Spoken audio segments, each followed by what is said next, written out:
Wow. Thank you. Hey, what's up, please? Come on.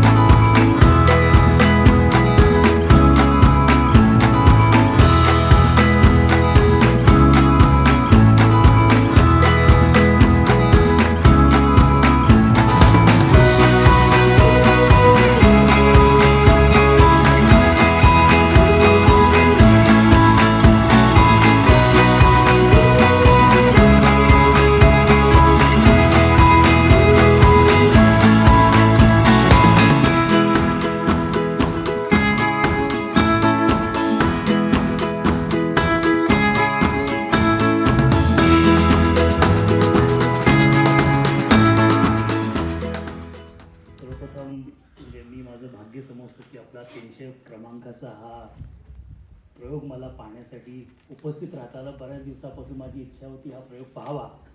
तर या निमित्तानं आपण आम्हाला बोलवलं त्याबद्दल सर्वप्रथम आभारी आहे. आणि अतिशय उत्तम असा हा प्रयोग पाहता आला. आणि मला नाटकाची खूप पहिल्यापासूनच आवड आहे. मी मुंबईमध्ये आल्यानंतर जवळपास 150 नाटकं आत्तापर्यंत पाहिलेली आहेत. आणि आपलं नाटक पाहिल्यानंतर असं लक्षात आलं की मराठी माणसामध्ये नाटक हा विषय जो आहे हा खूप आवडता असा विषय आहे. बऱ्याच वेळेला असं वाटतं की मराठी माणसासाठी मराठी माणूस हा नाटकापासून दूर झालेला आहे, पण असं बिलकुल नाही झालं. इतक्या मोठ्या संख्येनं सर्व प्रेक्षक या ठिकाणी उपस्थित आहेत आणि 300वा प्रयोग असताना देखील एवढ्या मोठ्या संख्येनं आहेत या ठिकाणी. यातून नाटकांमध्ये किती ताकद आहे हे असं आपल्याला दिसून येतं. पूर्ण केलेलं आहे बोलून. मी 202 वाला आहे. गेली 10 वर्ष मी आणि माझी सहचरणी आपण म्हणूयात त्याला नाव नाही दिलेलं अजून त्या नात्याला. त्यामुळे मला ह्याचाच आनंद आहे की कोणीतरी हा विषय मांडला आणि त्या नात्याला काय अर्थ असतो हे दाखवलं स्टेजवर. त्याच्याबद्दल तुमच्या सर्व टीमचे मनापासून आभार. कारण ते सोपं नसतं, हेही सोपं नसतं आणि हे मी आईवडिलांना हे करताना बघितलं आणि मी ते करत जगतोय. तर त्यामुळे दोन्ही बाजू दाखवल्या, नाण्याच्या दोन्ही बाजू दाखवल्या, त्याबद्दल मनापासून आभार. मला फक्त लीनाशी बोलायचं आहे की लीना सॉरी, 299 प्रयोग मी थांबले हा प्रयोग बघण्यासाठी. खरं तर पहिल्याच प्रयोगाला मी यायला पाहिजे होते. इतकं आउटस्टँडिंग काम करताय तुम्ही. आणि मी आहे 201 मधली, पण 202 मधला साहिल आहे ना त्याच्या प्रेमात पडले आहे मी. तर रोहन ती समीरा गेली कुठे तर मला कळव रे, फोन नंबर पाठवते मी तुला. Outstanding guys. आणि आय थिंक रायटर जो आहे आपला रायटर डिरेक्टर धीरज, त्याला मी खूप मिस करते आज इथे. I think one big round of applause for him. कारण जे नाटक लिहिलंय, जसं बसवलंय, आउटस्टँडिंग. आणि कोणी किती कामं करू दे, मंगेश दादा I love you. I love you baby. God bless, God bless. अप्रतिम अप्रतिम. घरी गेलात की प्लीज आपापल्या घरी सगळ्यांना सांगेल. तुम्ही लोक तर एकमेकांची दृष्ट काढा. आईला सांगशील दृष्ट काढायला, तुझ्या घरी पण सांगशील दृष्ट काढायला. God bless you guys. मी दुसरीकडे जाणार होतो, पण मला असा धमकीवाचा फोन आला लीना भागवत यांचा की यायलाच पाहिजे. तर मला असं वाटलं की अरे एवढी धमकी देऊन नको ना यार प्लीज. जसं ती आता बोलली तसंच परत फोनवर बोलली, 2दा बोलली, 3दा बोलली. पण आल्यानंतर नाटक बघितल्यानंतर मला जेन्युअनली असं वाटलं की thanks a lot Leena. Actually जसं हर्षदा म्हणाल की 299 प्रयोग आम्ही पाहिले नाहीत. सो पहिल्याच प्रयोगाला यायला पाहिजे होतं. इतकं सुंदर नाटक करता तुम्ही. आणि सगळ्यात महत्त्वाचं रायटर आणि डिरेक्टर त्यांनी जे लिहिलंय त्याच्यात जो लॉंगा इलायची का जो अँगल आहे ना, हा इतक्या वर्षात संजीव कुमारचा हा अँगल, म्हणजे इथे किती 3 डिरेक्टर्स इथेच आहेत. मंगेश कदम आहे, मी आहे, मकरंद मॅक आहे, अजून भरपूर असतील तुमच्याकडे डिरेक्टर्स. तुम्हाला कधी वाटलं होतं की संजीव कुमार लॉंगा इलायची का हा अँगल कधी विचार केला होता? मी तर कधीच विचार केला नव्हता. So brilliant writing and brilliant direction आणि सगळे परफॉर्म तर कमालच करतात. Thanks a lot guys. किती गंमत आहे. मी 201 मध्ये पण नाही आणि मी 202 मध्ये. म्हणजे जे काय समजायचं ते मीच माझ्या समोर आहे.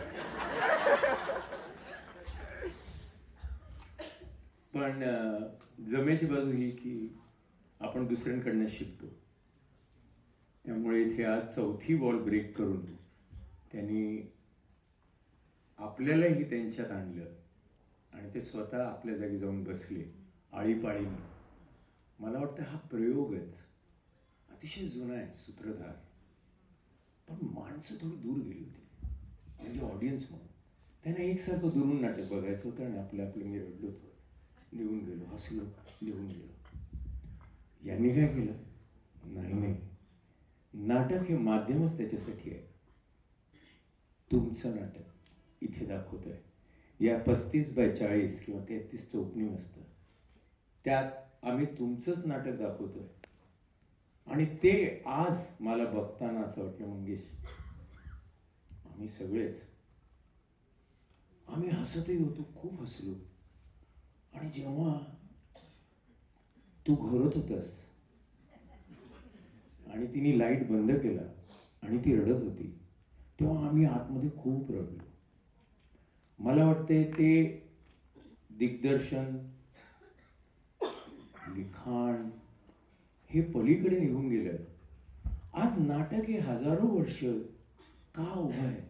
लोक म्हणतात नाटक आजच्या काळात OTT आला, काय आलं, theatre is going to die, एवढे चॅनल झाले. मार्क माय वर्ड, असा प्रयोग झाल्यावर हे नाटक मी जिवंत आहे तिथपर्यंत तरी जिवंत आहे.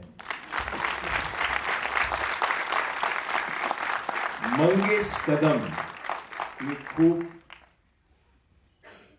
खूप थोर नट पाहिले माझ्या आयुष्यात, काही लोकांबरोबर कामही करता आलं, पण मंगेश कदम, आय थिंक त्याची जी समज आहे, म्हणजे असं नाटकात म्हणतात की रिअलिझम कसं येणार आहे, नॅचरलिझम कसं येणार आहे, मग आम्ही फार्सिकल करतो त्याच्यात आम्ही कसं कॅरेक्टर करणार आहे. Mangesh Kadam, he is the example of exaggeration within character. I haven't seen an actor जो सहज येऊन काम करून जातो आणि त्यातूनही आपल्याला काहीतरी एक जॉनरचं नाटकही दाखवून जातो. आय थिंक इथे तेव्हाच येऊ शकतं जेव्हा म्हणतो ना, साधन नाटक असू शकतं पण साधना त्याची आहे. आणि मला असं वाटतं की आज हे नाटक फारच उजवं झालं. प्रयोग हा नेहमी म्हणतो, लेखक दिग्दर्शक हा चांगलाच असतो, नाटककाराचं नाटक असतं, पण कलाकाराशिवाय नाटक घडत नाही. लीना मंगेश, लीनाबद्दल मला बोलावंसंच वाटेल, कारण का आपण नाटक म्हटलं की शब्दप्रधान असतं, नाटक म्हटलं की गळा असायला हवा, श्वास असायला हवा. एवढी वाक्य बोलताना श्वास कुठे मरत नाही, श्वास कुठे थांबत नाही. एवढं फ्लॉलेस बोलणं येतं कुठून? 300वा प्रयोग आहे, that is not enough reason. मला वाटतंय तुझा फोकस आणि कदाचित ते कॅरेक्टर तुला जास्त माहीत असेल, पण अप्रतिम. खूप काही शिकायला मिळालं तुमच्या दोघांकडून. आणि ही यंग मुलं दोघेही, आणि नथिंग लेसर. आणि इम्पॅक्ट ही बाजू तेवढीच छान होती, ही बाजूही तेवढीच छान होती. त्यामुळे इथे मी कधीच म्हणणार नाही की seniors are seniors, juniors are juniors. Nut हे नट असतात. आणि इम्पॅक्टच्या दृष्टीने मी म्हणेन तुम्ही चौघांचं impact was the same. Thank you thank you thank you very much. खूप माझी एक सवय की जरी ऑडियन्स मिळाला की ॲक्टर बोलायला लागतो. नाही, मी जास्त वेळ नाही बोलणार. मला फक्त एवढंच एक आठवण शेअर करायची होती. मी या नाटकाचं वाचन ऐकलं होतं, नीरज शिरवईकर लेखक दिग्दर्शक. तेव्हा साहिलचं काम मला विचारलं होतं मंगेश दादा आणि लीनाने. सो पहिलं रीडिंग मी ऐकलं होतं आणि मला खूप आवडलं होतं नाटक. आणि फक्त तेव्हा काहीतरी सिरियल चालू होती, माझी मुलगी लहान होती, त्यामुळे तारखा काहीतरी मॅनेज नाही झाला आणि ते राहिलं. पण रोहन आउटस्टँडिंग काम केलंस तू, म्हणजे ना आउटस्टँडिंग. म्हणजे मला खरंच, मी मगाशी पण बोललो की तुझं आत्तापर्यंत सर्वात छान काम मला बघायला मिळालं. मी तिचं काम बऱ्याचदा बघितलेलं आहे, ती चांगलीच ॲक्ट्रेस आहे. पण मंगेश दादा आणि लीनाताईचं मी फॅन आहे आधीपासून. आम्ही एकत्र काम पण केलं, एकत्र नाटक पण केलंय. इथे सगळेजण जे म्हणतायत ना की मी सुद्धा मिस केलं. मी वाचनानंतर 300वा प्रयोग बघितला. मी सुद्धा नाटक बघितलेलं नव्हतं आधी. पण हर्षदाताई म्हणाली, संजय दादा म्हणाला, सॉरी 299 प्रयोग मिस केले. मला नाही वाटत. हा पहिलाच प्रयोग असल्यासारखी एनर्जी आहे या माणसांची यार. मी नाही मिस केला पहिला प्रयोग. 300व्या प्रयोगाला मेकॅनिकल न होता एवढा फ्रेशनेस त्या प्रयोगात आणणं हे खूप मोठं नट असण्याचं. आणि मंगेश दादा तुला माहिती आहे ते बिन बॅग असेल नाहीतर काहीही करू शकतो हा माणूस. आणि अत्यंत इनोसंटली अत्यंत हा इनोसन्स तो कसा काय आणतात आणि काय त्या दोघांचं जे काय आहे हे मला माहिती आहे त्यांच्यातली काय केमिस्ट्री आहे ती या नाटकात पण तेवढीच वर्क होते. सो हा जो फ्रेशनेस आहे ना तो तुमच्या चौघांचं खरंच क्रेडिट आहे. आणि खरंच नीरजला पण मी आज मिस करतोय सगळे करतात कारण त्याचं खूप मोठं क्रेडिट आहे शेवटी लेखक दिग्दर्शक आहे. So all the best. 300 काय 3000 प्रयोग झाले तरी हा फ्रेशनेस राहील मला गॅरंटी आहे. थँक्यू.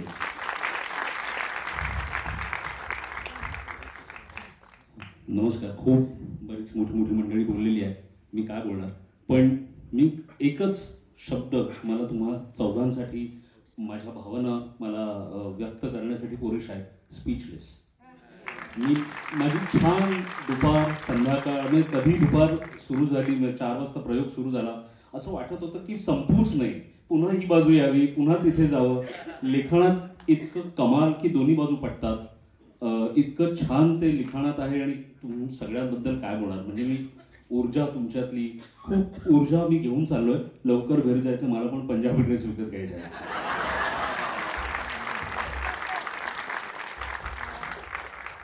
Thank you so much. खरं तर खरंच हा पल्ला गाठणं काही सोपं नव्हतं. 19मध्ये नाटक ओपन झालं आणि पॅन्डेमिकमध्ये थांबलं. 2 वर्ष अशीच गेली होती. पण हे नाटक इथपर्यंत आणून ठेवलंय त्याचं सगळं श्रेय अर्थातच आमच्या प्रेक्षकांचं आहे. मी आणखीन एका व्यक्तीला इथे बोलते कारण हे 300 प्रयोग जी आम्ही वाटचाल करत होते त्यातलं अर्धे म्हणजे 140 प्रयोग आणखीन एक व्यक्ती आमच्या बरोबर होती, मधुरा. मधुरा प्लीज ये. घटना आज आहे.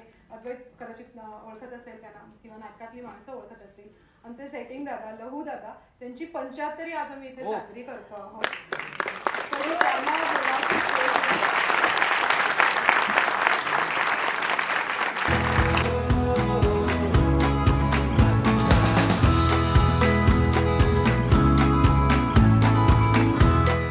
नमस्कार, मी चेतन वडनेरे. नमस्कार, मी रुजुता धारप. 300वा आजचा प्रयोग आहे आणि प्रयोग खूप कमाल झाला. सगळेच प्रयोग कमाल होतात. खरं तर आम्ही 50वा प्रयोगसुद्धा बघितला होता आणि आत्ताचा प्रयोग पण बघितला. दोन्ही वेळेस तेवढीच मजा आली किंबहुना आत्ता जरा जास्तच आली. कारण गेल्या काही दिवसांमध्ये आमचं नातं जसं फुलत चाललं आहे तसंच आम्हाला नाटकातले अजून कंगोरे कळत गेले की अरे हे पण आमच्या बाबतीत घडतं, ते पण आमच्या बाबतीत घडतं. त्यामुळे मी तर म्हणेन जे विवाहोत्सुक जी मंडळी आहे त्यांनी आवर्जून हे नाटक बघावं. कारण खूप गोष्टी अशा त्यातल्या आहेत की आपल्याला कळतात की अरे आपलं कुठे चुकतं आहे किंवा कुठल्या गोष्टी बरोबर आहेत किंवा काय करायला हवं किंवा आपल्यातली जी काही भांडणं असतात ती किती साधी सोपी असतात किंवा क्षणिक असतात किंवा जी आपण कशी टाळू शकतो किंवा ते किती नॉर्मल आहे. या सगळ्या प्रश्नांची उत्तरं खरं तर नाटकात मिळतात. तुला काय वाटतं? नाही, तू जे बोललास ते बरोबर आहे. आणि आजचा 300वा प्रयोग तर इतका कमाल झाला आहे आणि आम्ही इतका एन्जॉय केला आहे आज तो खरंच थरली. आणि हा म्हणाला तसं की आम्हालाच आमच्यातल्या काही काही गोष्टी नव्याने कळत जातात ना किंवा नव्याने उलगडत जातं की अरे हो हे आपल्यात पण होतं, हे इतकंच नॉर्मल आहे. आणि हे असं काय म्हणूया त्याला, हे नाटक असं आहे की ह्याचं वय होणार नाही. कारण की हे कायम प्रत्येक पिढीला आपलंसं वाटेल. आत्ताही असंच आहे की अगदी 20ल्या तरुणापासून तर 60-70तल्या काका काकूंपर्यंत सगळ्यांना ते आपलंसं वाटतं. कारण त्यातनं ती लोकं गेलेली असतात आणि ही लोकं जाणार असतात. त्यामुळे हे असं कपलला हे रिलेट होणारं नाटक आहे, प्रत्येक कपलला. त्यामुळे ज्यांनी नाटक अजून बघितलं नाही त्यांनी आवर्जून हे नाटक बघा आणि लवकरात लवकर बघा. Thank you so much.